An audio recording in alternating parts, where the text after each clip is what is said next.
Salamlar, hər vaxtınız xeyir olsun.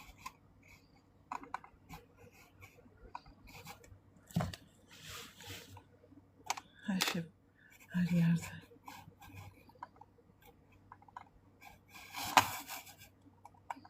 Yine bunu zayatkası qutarıb edəsən ayda. Heç yeridir. Niyə belə edir?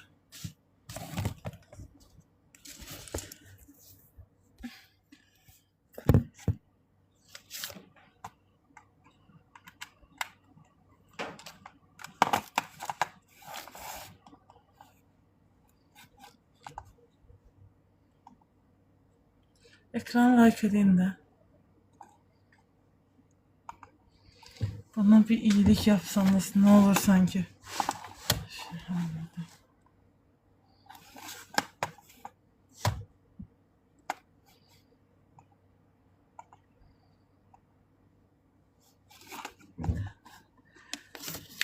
Burada defter, kitap, burada nauşnik, her şeyim karışık böyle. Tarafta iğneler.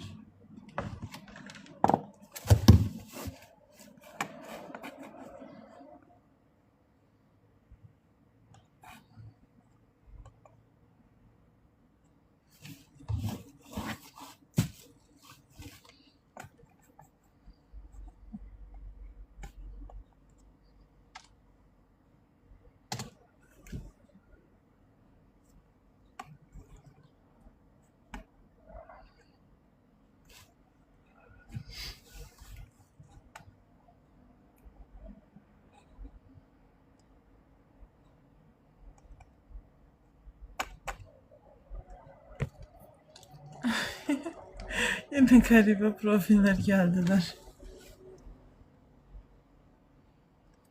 Yine ebeveynlikten, çocuk sahibi olmaktan aşağıdan mataskı sesi gelir. Ben kaşınıram, kofe içtim, zibini çıktı. Çocuğumuz olursa evliliğimiz kurtulur. Bu çoktan köhnəlmiş bir fikirdi. Zamanında edirdilər, ama yok. Boşanmadan xilas ola bilmirdilər. Salamlar, hoş gördük. Ekran like'ları yenində sıfırda yaxamış olduğu kimi. Benim çocuğum olursa yalnız kalmam. Bəli. Evlenen herkesin çocuğu var. Mən geride qalmayayım. Mən şey olmayayım, fərqlənməyim mənasında. Çocuk evin neşesidir. Çocuksuz aile olunmaz. Bir de bilinç dışı dinamikler var. Anlamın derin katmanları. Yeniden oyuna giriş bileti tamamlanmamış taraflar. Ay canım, ben niye böyle kaşınıram? Gelecek korkusu ve ebeveynlik arzusu. Qaynamamış süt məni bu hala salır. De, en zəhləm getdiyim hatta geldi. Gözdə bloklayayım. Sibilə qalmış profilləri.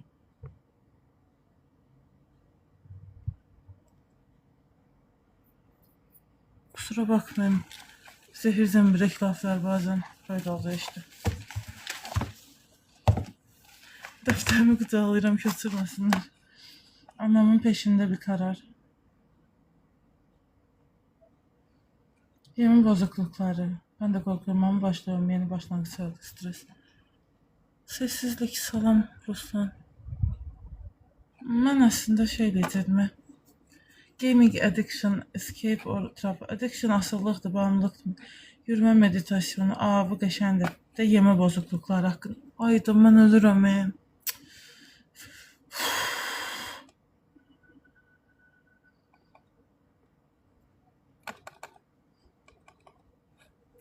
Niye açılmır?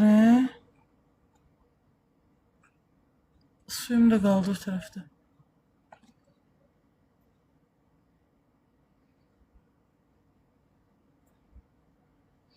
Ben sana demirdim, başkasına diyordum. Ne? Yemin bozuklukları takıntı gibi algılanabilir. Ruhun en derin yerlerinden gelen bir çığlık gibidir. Genellikle sessizce ilerler, kolay fark edilmez. Bazı adamlar var ya, mədə kiçiltmeye girirdi, daha sonra da deyirdi yemin bozuklukların səbəbi nə ola bilər? Ananın ölümü kimi şeylər, ailədə yaxın adamın itkisi kimi şeylər. Nə qəşəng görünürəm. Mən hər gün gözüm belə makyaj eləsəm, belə qəşəng görünərəm, görəsən.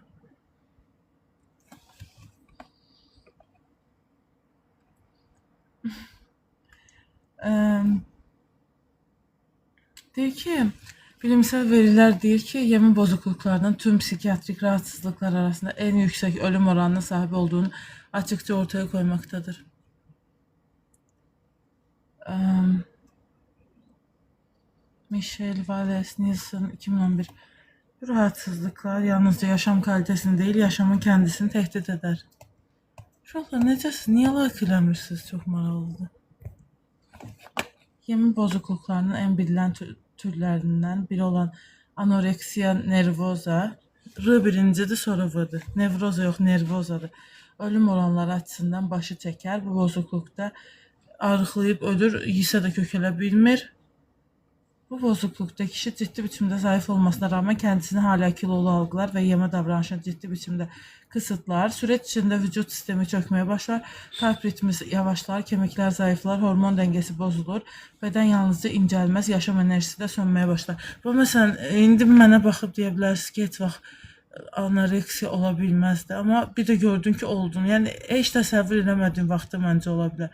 Məsələn, adam düşünəndə ki, məsələn, mən heç vaxt xərçəng olmaram, nə bilim, mən heç vaxt başqa şeyləri, bütün xəstəliklərini indi hamı göz önündə yaşayır axı.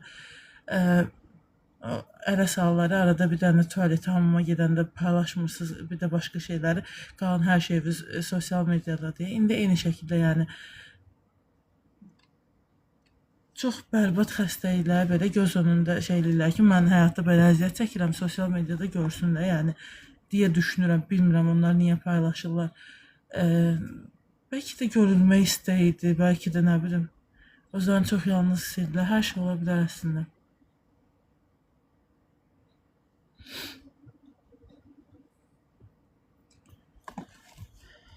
Ancak yeme bozuklukları yalnızca fiziksel belirtilerle sınırlı değildir. Bu bozukluklar genellikle derin bir duygusal acının ve ruhsal çatışmaların dışa vurumudur. Kimi bireyler için yeme davranışı içsel bir kaosu kontrol etmenin yolu haline gelir. Özellikle çocukluk döneminde yaşanan istismar. Bəli, mən oxuduğum kitabda da həmin bu uşaq vaxtı olan istismardan danışır. O kitab əslində çox şeylərləri qınadılar, elədilər. Bir də ki, o müəllif oğrudur da, yəni hamıdan oğurlayır.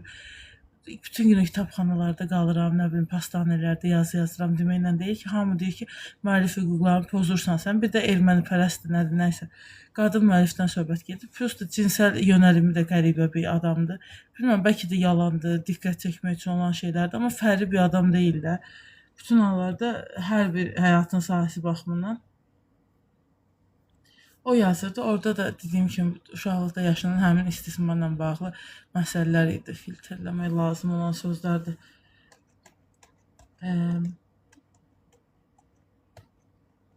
İhmal ya da duygusal yoksunluk gibi travmatik deneyimlerin ilerleyen yaşlarda yeme bozukluklarının ortaya çıkmasında önemli bir rol oynadığı gösterilmişti. 2023 tədqiqatlarda, Türklerin tədqiqatlarda bu nedenle yeme bozukluklarını yalnızca beden algısı ya da kilo takıntısı üzerinden değerlendirmek sürecin psikolojik derinliğini gözden kaçırmak olur. Bir diğer yaygın yeme bozukluğu bulimia nervoza. Kitabda o da var idi. Bulimiyadan əziyyət çəkmək.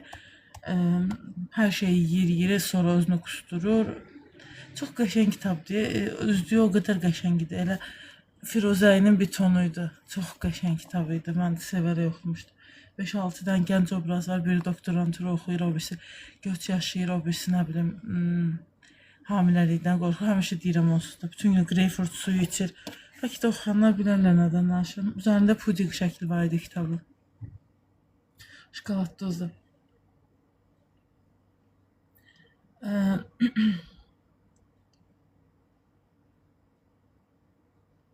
Kişinin kısa sürede büyük miktarda yemek yedikten sonra genellikle kusarak ya da laksatif kullanarak yediklerini telafi etmeye çalıştığı bir döngüdür.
Harada qalmışdı?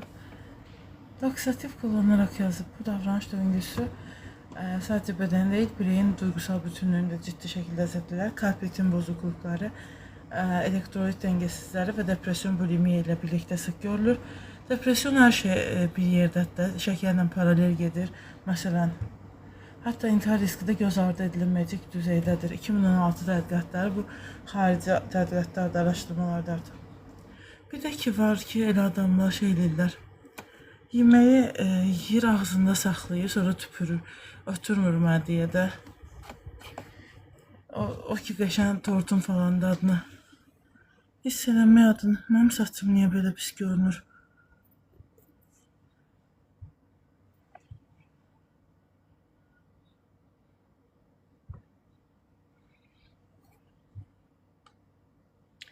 Toplumda sıklıkla göz ardı edilen bir diğer tablo ise tıkınırcasına yeme bozukluğudur. Budur.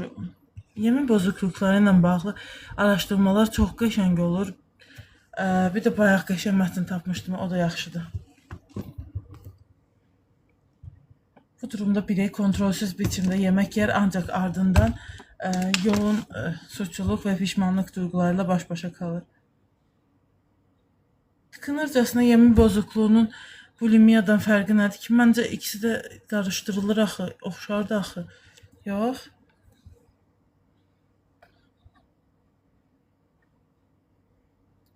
Bu durumda birey kontrolsüz biçimde yemek yer ancak ardından yoğun okudum buna. Bu bozukluk çoğunlukla obezite, diyabet ve hipertansiyon gibi sağlık problemleriyle birlikte görülse de temel sorun yine yemek değil, duygusal boşluktur. Onsuz da əksəriyyətində belə olur da. Bu bireyler üzümü baxıram, pomidor oxşuram. Bütün üzüm ləkələnib deyə o vaxtdan 2024'ten bura ağ qalır, bura qırmızı, çox pis görünür. Yeme bozukluğu olan kişiler dışarıdan duygusal boşluk. Bu bireyler genellikle yalnızlık, yetersizlik ya da değersizlik duygularıyla baş etmeye çalışırken yeme davranışına yönelirler. Hudson, Hiripi, Pop, Kessler 2007. Bu tədqiqatlar biraz köhnədir, 20 il əvvəlin tədqiqatlardır. Yeme bozukluğu olan kişiler dışarıdan başarılı, kontrollü veya mükemmel görünebilir. Ancak bu görüntünün altında ciddi bir içsel çatışma ve duygusal kırılganlık olabilir. Dolayısıyla bu rahatsızlıkları yalnızca kilo, beden ya da dış görünüşle ilişkilendirmek kişiyi daha da yalnızlaştırmak anlamına gelir. Aslında mesele görünüşten çok daha derin. Bu bir kimlik savaşı, bir değer arayışı ve bir kendilik mücadelesidir.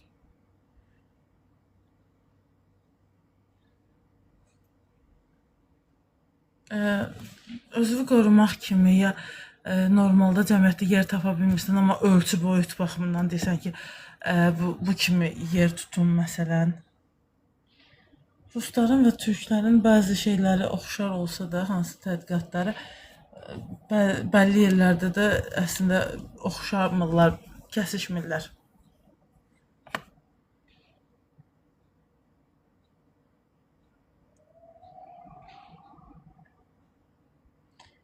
Oxudum bunu. Ancak bu görüntünün altında ciddi bir içsel çatışma, duygusal kırılganlık. Dolayısıyla bu rahatsızlıkları yalnızca kilo, beden, dış görünüşle ilişkilendirmek kişiyi daha da yalnızlaştırmak anlamına gelir. Ve aslında mesele görünüşten çok daha derin. Bu bir kimlik savaşı, değer arayışı, kendilik mücadelesidir okumuştum. Ve en önemlisi tedavi mümkündür. Yeme bozuklukları erken fark edildiğinde psikoterapi, aile desteği ve gerektiğinde tıbbi müdahaleyle birey sağlığına kavuşabilir. Aslında tek bunlar değil ki. Bəziləri saç yiyir, bəziləri dırnaq yiyir, mədəsindən bu qədər saç çıxır, nəsə də böyle şeyler de var.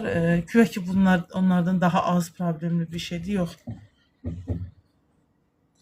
Kişi yalnızca yemekle değil, kendisiyle. Orada ben niye böyle mənasız görünürəm? Kendisiyle olan ilişkisinde ekrana 2 dəfə vura bilərsiniz də. Şefkati ve dengeyi yeniden kurabilir. Toplum olarak yapmamız gereken en temel şey bu konuyu konuşmaktan çekinmemektir. Tabu olan mevzuları konuşmaya başlasak, bu da daha cəbaki gələr. Beden algımız, yemekle ilişkimiz, duygularımız hakkında daha açık. Ekrana koşa koşa çox vurmaq lazımdır.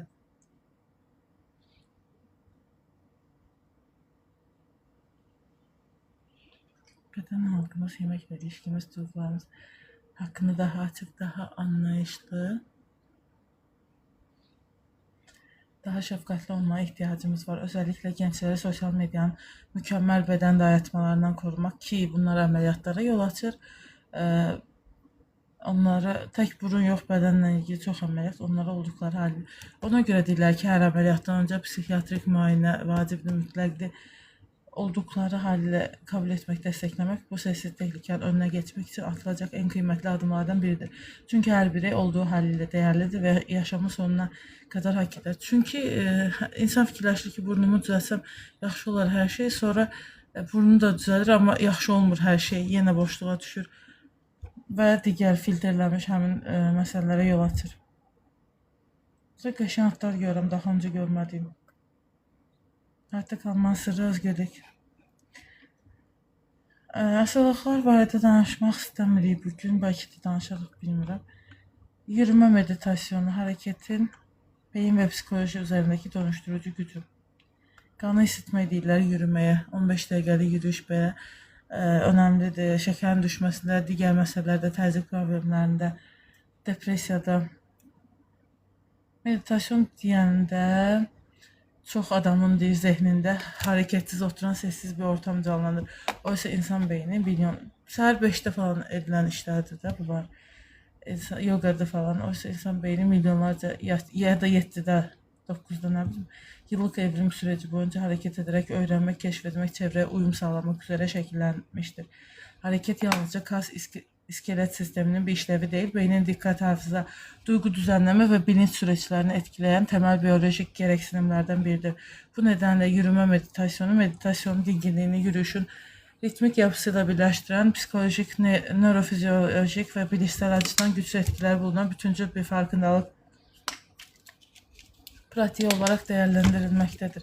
Yürüme meditasyonu, yürüyüş sırasında dikkatin bilinçli biçimde ekranları like eləsək ne olur?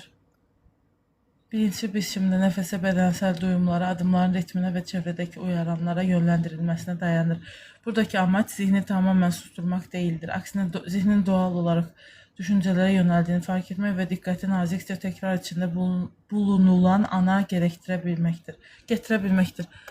Dəhşət küləydi. Külək dəniz qırağına niye gedilir ki zaten, ama qəşəngdir, xoşum gəlir oradan.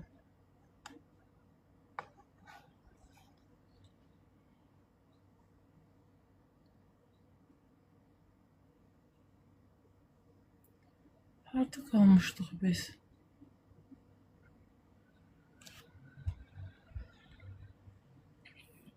Her geri dönüş beynin dikkat ağlarını yeniden eğiten bir nörobilişsel tekrar niteliği taşır. Böylece birey zihinsel süreçlerini kontrol etmeye çalışmak yerine onları gözlemlemeye öğrenir.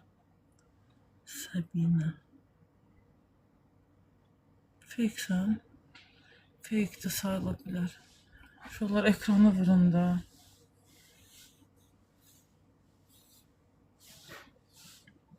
Yürüme sırasında hareket eden beyin ve dikkat sistemleri. Yürüme sırasında beynin motor korteksi, cerebellumu. O nedir ki? Cerebellumu.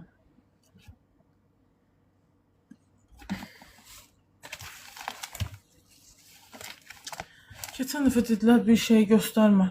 Kiməsə deyirdilər. Beynin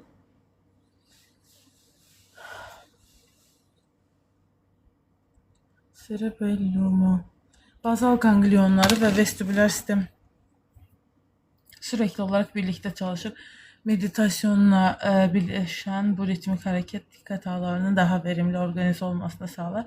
Özellikle sürdürülebilir dikkat, sustained attention ve sessiz dikkat, selective attention becerileri gelişirken zihnin otomatik dağılma eğilimi azalır.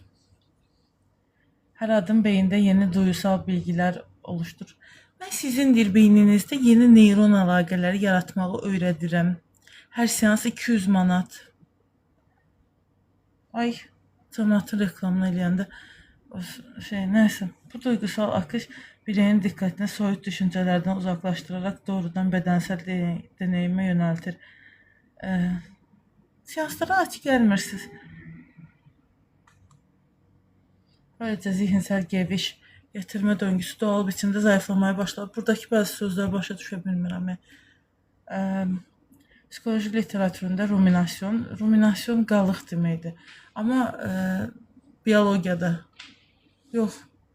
Biologiyada hə də keçmişdən qalan nəysə ruminasyon, qalıq da bir şeylər, məsələn qulaq, orada nə misallar var idi, unutmuşam. 4-cü qrupa hazırlaşanda qıcqırıb bilirəm. Ruminasyon psixologiyada başqa anlama gəlir əslində. Həmişə deyirik, bireyin geçmiş olayları təkrar düşünməsi, gələcəyə yönəlik olumsuz senaryolar üretməsi və bu düşüncə döngüsündən çıxmaqda zorlanması olaraq tanımlanır. Özellikle depresyon ve anksiyete bozukluklarında bu bilişsel döngü oldukça belirgindir.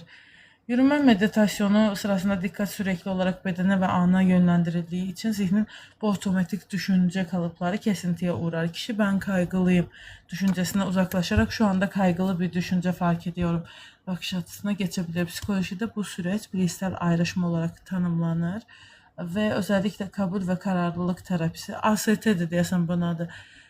Kabul ve kararlılık terapisi yaklaşımına bilişsel davranışçı terapi kadar yaygın değil. CBT kadar yaygın değil ama yaklaşımın temel mekanizmalarından biridir. Ritmik yürüyüşün düzenli fiziksel aktivite etkisiyle meditasyonun dikkat düzenleyici özellikleri birleştiğinde nöroplastisiteyi destekleyen biyolojik süreçler güçlenebilir. Araştırmalar düzenli aerobik yürüyüşün beyin kaynaklı nörotrofik faktör BDNF düzeylerini artırabildiğini göstermektedir. BDNF nöronların yaşamını sürdürmesi, yeni sinaptik bayaq dedim, yeni neyron əlaqələr, sinaptik əlaqələr, bağlantılar oluşturulması ve öğrenme süreçlerinin desteklenmesi açısından kritik öneme sahiptir. Ve yürüme meditasyonunun en önemli avantajlarından biri de farkındalığı yaşamın doğal akışı içine taşıyabilmesidir. Meditasyon yalnızca sessiz bir odada yapılan belirli süreli bir uygulama olmaktan çıkar. İşe giderken, bir parkta yürürken ya da ev içinde dolaşırken bile sürdürülebilecek bilinçli bir yaşam biçimine dönüşür. Bazı adamlar yürüyüş de yapanı başlayırlar ya pilləkənləri saymağa, ya yerdəki yarpaqları saymağa, bəzi şeylər takılıb qalırlar. Başqa nə sayırlar? Maşınların nömrələrini, nəsə qəribə şeylər. Bu daha çox psixiyatriya aid məsələdir. Yürüme meditasyonunun en önemli avantajlarından biri de farkındalığı yaşamın doğal akışı içine taşıyabilmesidir. Meditasyon yalnızca sessiz bir odada yapılan okudum bunu. Her adım sinir sistemini yeniden düzenleyen küçük bir farkındalık pratiği haline gelir ama tempolu yürüyüş yapmak lazımdır. Yani arada fasile vermemek lazımdır.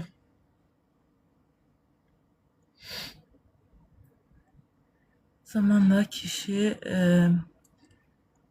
yalnızca yürürken değil, konuşurken, yemek yerken, çalışırken, dinlenirken de dikkatini içinde bulunduğu ana daha kolay yönlendirebilir. Böylece farkındalık belirli bir egzersiz olmanın ötesine geçerek yaşamın tamamına yayılan bir zihinsel beceri haline gelir. Bir de yeni dil öğrenende adeten dillerde pratik yapmak, etrafında ne görsen onları demək, səsən cümlə qırmaq kimi şeylər.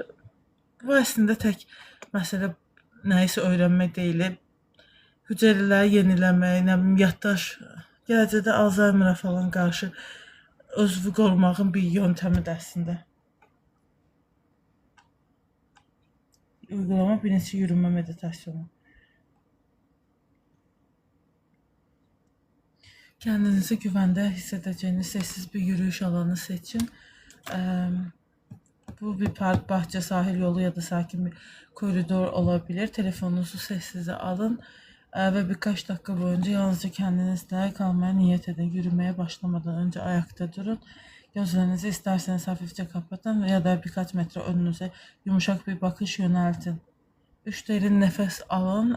Her nefeste göğüs kafesinizin genişlediğini, nefes verirken omuzlarınızdaki gerginliğin yavaşça çözüldüğünü hissedin. Aslında qarnını şişirərək nəfəs almaq məsləhət görülür. Bəzən onu belə unuduruq.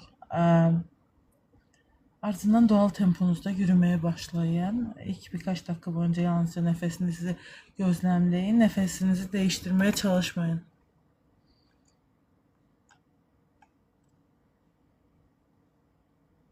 Sadece onun ritmini fark edin. Daha sonra dikkatinizi ayaklarınıza yönlendirin.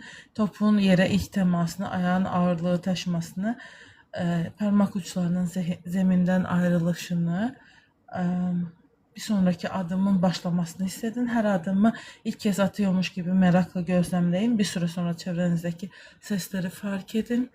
Kuş sesleri, rüzgar, uzaktan gelen konuşmalar, ayak sesleri, havaya atılan söyüşlər, məsələn küfürlər, onları da hiss edə bilərsiniz, amma burada yazılmayıb da, onu mən deyirəm. Sonra həmin texnikanı məhv edə bilərsiniz bu şəkildə. Onları yalnızca fark edin. Deməli, ayak sesleri hiçbir sesi güzel ya da rahatsız edici olarak etiketlemeyin. Onları yalnızca fark edin. Zihniniz geçmişe gittiğinde bunu fark edin. Gelecekle ilgili planlar oluştuğunda bunu da fark edin. Ama bu anda qalın da deyir. Düşüncelerle savaşmayın. Düşünceleri sadece qəbul etmək lazımdır. O mənada, onsuz da hər yerdə yazılar, hər bir şeydə yazırlar. Düşüncelerle savaşmayın, onları durdurmaya çalışmayın. Yalnızca şu cümleyi hatırlayın. Düşünmek zihnin doğal işlevidir, fark etmek ise farkındalığın seçimidir. Sonra dikkatinizi yeniden adımlarınıza geri getirin. Yürüyüş boyunca her birkaç adımda aşağıdaki cümlelerden biri zihninizde sessizce yankılansın. Bunu adeten sabah yürüyüşlerinde eləyə bilərsiniz. Çünkü sabah yürüyüşlerinde etrafa qaçan, uçan, yürüyen adam çok az olur. Etrafı yaxşı müşahidə eləyə bilirsən. Yəni axşam adam çox olur da, istər-istəməz diqqət dağılır, yayınır, normal heç baxa bilmirsən. Ekran like eləsəz çox faydalı olar. Sonra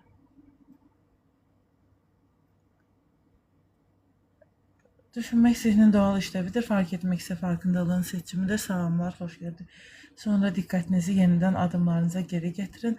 Yürüyüş boyunca her birkaç nefes texnikalarından danışırıq. Her birkaç adımda aşağıdaki cümlelerden biri zihninizde sessizce yankılansın. Her adım beni şimdiye yaklaştırıyor. Nefesim güvenli bir liman gibi beni ana getiriyor. Bedenim bu anda güvende. Düşünceler gelip geçiyor. Ben onları gözlemleyebiliyorum. Her şeye nəzarət eləmək, kontrol eləmək kimi şeylərdən uzaq olmaq lazımdır. Əgər nəfəs texnikalarından danışırıqsa.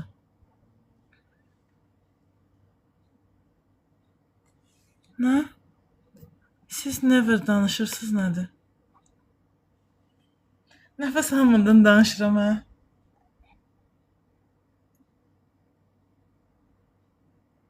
Kendime karşı şefkat göstermeyi seçiyorum.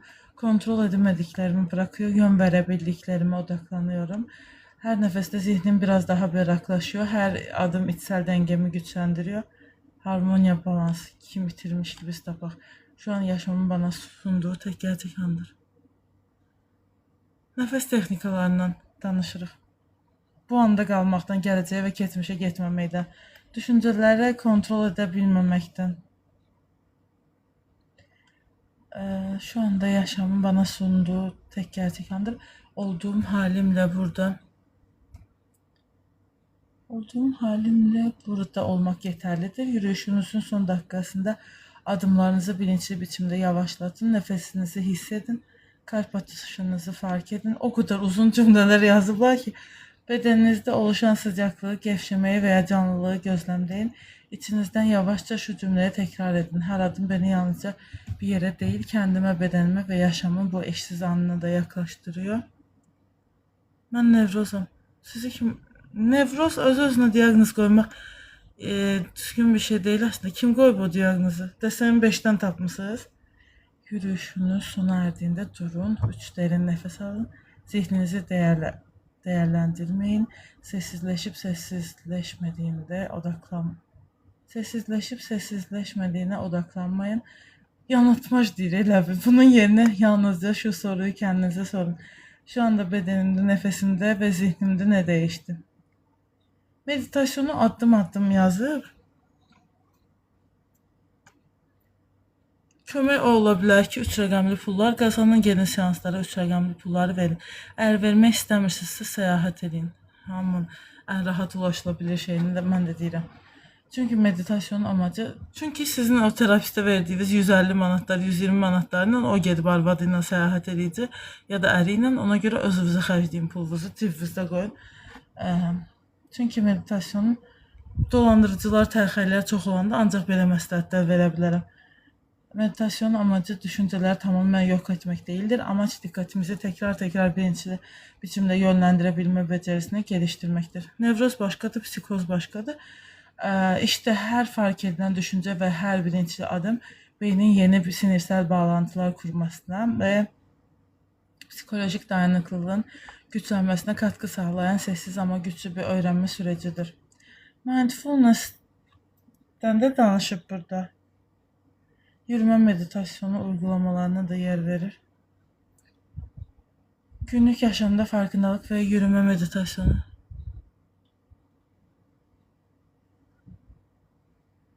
Üzerine klasik eserlerden biridir.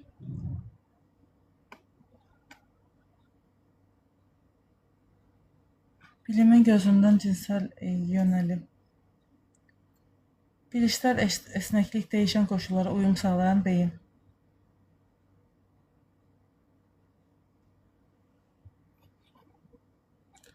Salam, like'lara göre çok sağ olun.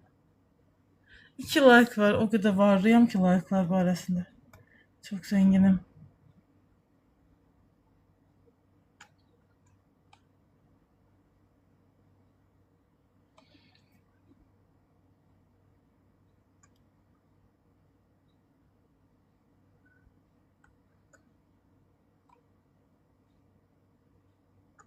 Yaşam tarzı öğrenme seçim.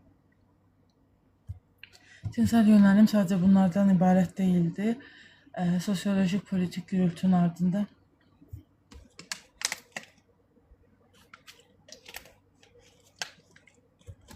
somut bir gerçeklik. İnsan beyni ve biyolojisi üzerine yapılan araştırmalar cinsel yönelimin bilinçli bir karardan ziyade genetik kodların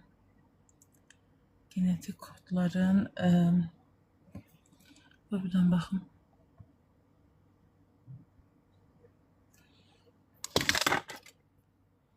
Uçtu. Nöroanatomik yapılan doğum öncesi prenatal hormonları şekillendirdiği nörogelişimsel bir süreç olduğunu kanıtlıyor. Deməli, cinsel genetik kodlardan danışır, ikiz çalışmalarından danışır. Cinsel yönelimin biyolojik kökenlerini araştırmanın en güvenilir yollarından biri aile ve ikiz çalışmalardır. Bir özelliğin genetik mi yoksa çevresel mi olduğunu anlamak için ben evvel başka şey bir fikirləşirdim bu mövzuda tələbə vaxtı. Sonra başa düşdüm ki, məsələ başqadır, o düzgün değil. Bu bir özelliğin genetik mi yoksa çevresel mi olduğunu anlamak için davranışta genetikçiler tek yumurta ve çift yumurta ikizlerini kıyaslar.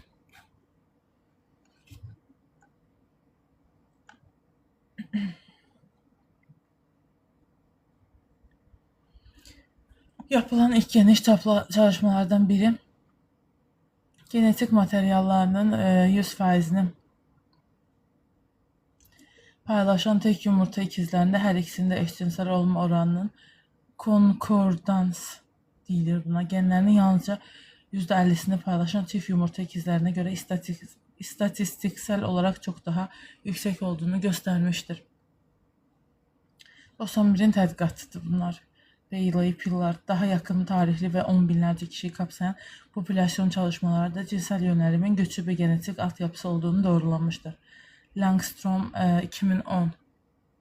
Bu bulgular cinsel yönelimin tek bir eşcinsellik geniyle açıklanamasa da epigenetik faktörlerle etkileşime giren çoklu genetik temelleri olduğunu açıkça ortaya koymaktadır. Beyindeki izler, nöroanatomik farklılıklar. Deyir ki,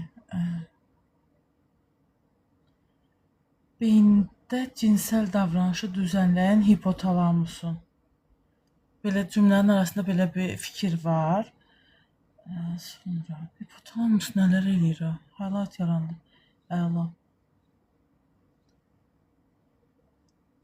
Daha güncel beyin görüntüleme PET ve fMRI çalışmaları ise eşcinsel bireylerin beyin simetrisinin ve duygusal işlemlərin mərkəzi olan amigdala bağlantılarının hipotalamusdan sonra muhakkak ki amigdala işlənməlidir.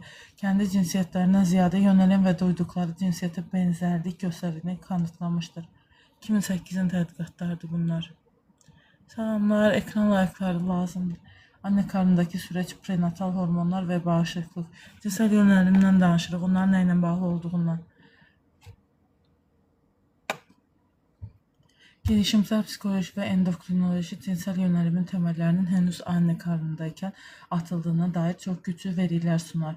Fetüsün beyin gelişimi sırasında özellikle gebeliğin ikinci 3 aylık döneminde, ikinci trimesterde maruz kaldığı 3 ve 6. aylardır yani maruz kaldığı androjen seviyelerindeki doğal dalgalanmalar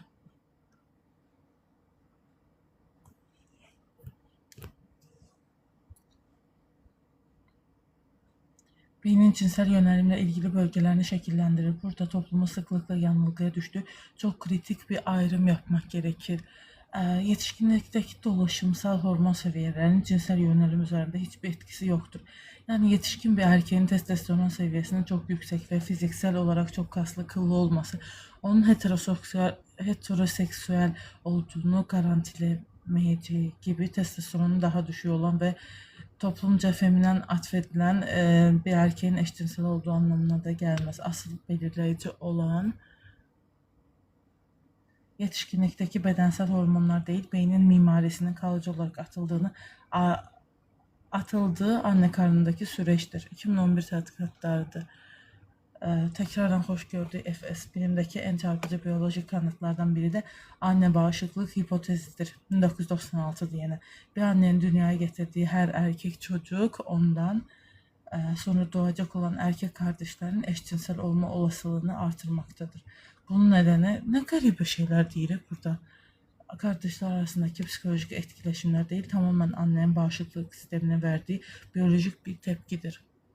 Anne bedeninin taşıdığı ilk erkek fetüse özgü bazı proteinleri yabancı algılayarak onlara karşı antikor geliştirir. Antikor antitel demektir.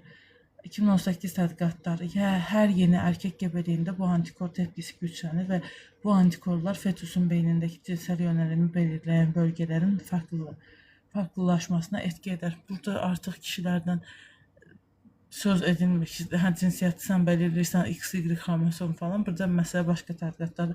Burada da anaya aid məsələlərdən danışır. Bir bireyin cinsel yönelimi tıpkı boy uzunluğu veya göz rengi gibi genetik mirasın, rahim içi hormonların ve nörogelişimsel süreçlerin karmaşık bir senfonisidir. Meseleye klinik bir pencereden baktığımızda bu bilimsel gerçeğin reddedilmesinin devasa bir psikolojik yük yarattığını görürüz. Cinsel yönelimin düzeltilmesi gereken bir anormallik tırnak içinde veya seçim olarak algılanması bireylerde kronik bir azınlık stresine minority stres yol açar. Meyer 2003. İyileşme vaadiyle sunulan sözde dönüşüm terapileri ise Amerikan Psikoloji Birliği'nin APA'nın 2019 raporlarında da altı çizildiği üzere tamamen etik dışıdır ve bireyin öz saygısını parçalayarak major depresyon ile intihar oranlarını artırmaktan başka bir işe yaramaz. Psikoloji biliminin ve ruh sağlığı profesyonellerinin görevi insan doğasındaki yönelim çeşitliliğini yargılamak değil, anlamak, bireyləri kendi otantik gerçeklikleri içinde güçlendirmektir. Otantik ne demekdir ki? Toplumsal önyargıların ve psikolojik yıkımların gerçek panzehiri doğmalar değil, bilimin objektif işidir. Çok maraqlı bir metin daha idi cinselliklə bağlı, cinsel yönelimlə bağlı. Bundan önce yeni bozukluklar barədə danışmışdıq və ondan önce nədən ebeveynliklə də bağlı metin var idi. Daha sonra dikkatimizi çeken bir iki metin yeni olmuştu. Bir gün başlar sandığımız hayat. Ertelemeden danışır muhtemelen burada da.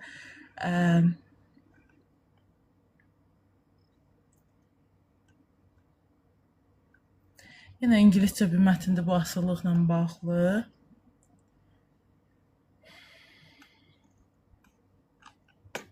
Heç başa düşmədim deyə oxuya bilməyəcəm.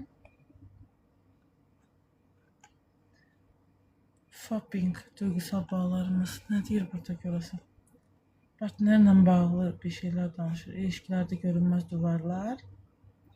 Deməli,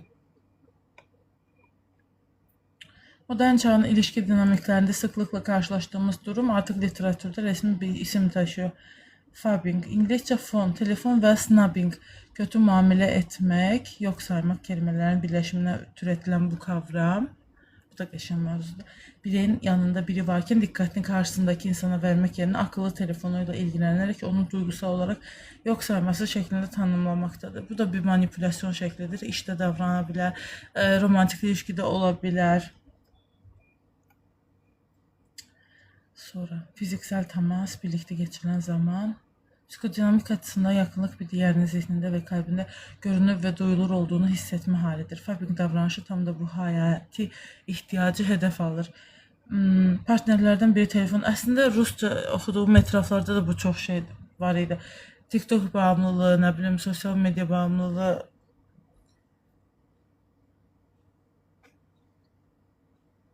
Partnerdən biri bunu eləyəndə digəri üçün sözlər olmayan bir mesaj iletilir. Şu an elimdə tutduğum bu cihazdaki dijital dünya senin burada anlattığın duygularından və varlığından daha önemli. Deyir ki, partnerinizin siz konuşurkən telefona bakması, xüsusən də qadınlar əgər emosional bir şey danışırsa, çox bezdirici bir hal alır. O telefondan oynayırsa, bezdirir şey.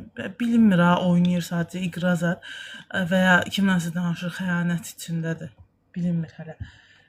Zihinsel olarak odadan çıkıp kapıyı yüzünüze kapatmasıyla eşdeğer bir duygusal reddedilme sinyalidir. James Roberts. Normalde yalnızlığın gündə neçə siqaretə bərabər olması deyilir. Bir də o gündə bir bənzətmə eşitdim, buna oxşar. Nəsə deyirdi ki, falan şey eşdeğerdir, yəni falan şeylə bərabər kimidir. Yadımdan çıxmam, o misal deyə bilməyəcəm. Baylor Üniversitesi'nden olan araştırmalar deyir 2016'da Roberts ve Meredith tarafından Fabbing davranışın romantik ilişkiler üzerindeki yıkıcı etkisi açıkça ortaya konmuştur. Araştırma sonuçlarına göre partner tarafından Fabbing'e maruz kaldığını belirten bireylerde ilişki doyumunun ciddi oranda düştüğü, bu durumun kişisel yaşam doyumunu azalttığı, özgüvəni də zədələyir və depressiv semptomları arttırdığı gözlemlenmiştir. İlişkide partner Fabbing Fabbing gedir. Arttıkça çiftler arasındaki çatışma oranı tırmanmakta ve güven bağı zədələnməkdədir. Love bombing veya ghostingdən başqa belə şeylər də var imiş. Bağlanma stillərimiz və Fabbing tepkilərimiz. Terk edilme, yetersizlik, dijital kalkan. Görünmez tehdit, sosyal dışlanma, ostrasizm. Ekransız bölgeler oluşturun. 15 dəqiqə telefonlar tamamen uzaq. Göz teması ritüelleri. Əslində bu ritüeller başqa yerlərdə taşına bilər. Onların adını burada çəkmir bana. Bildiniz də nə demək istəyirəm. Popcorn Brain, bunu oxumuşduq. Uşaqlar, mən getdim. Hələlik özünüzə yaxşı baxın, sağ olun.